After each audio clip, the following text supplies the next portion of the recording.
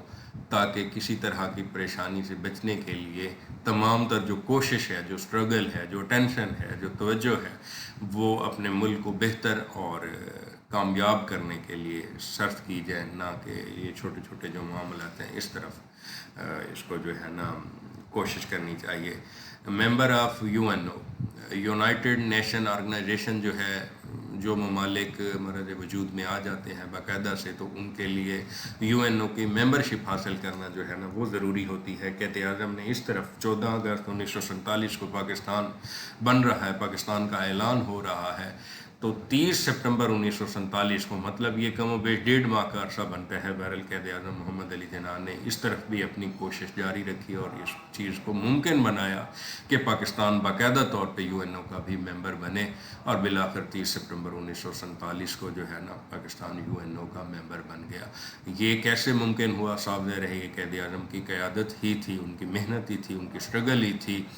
ان کی کوشش ہی تھی کہ پاکستان میں کہ جو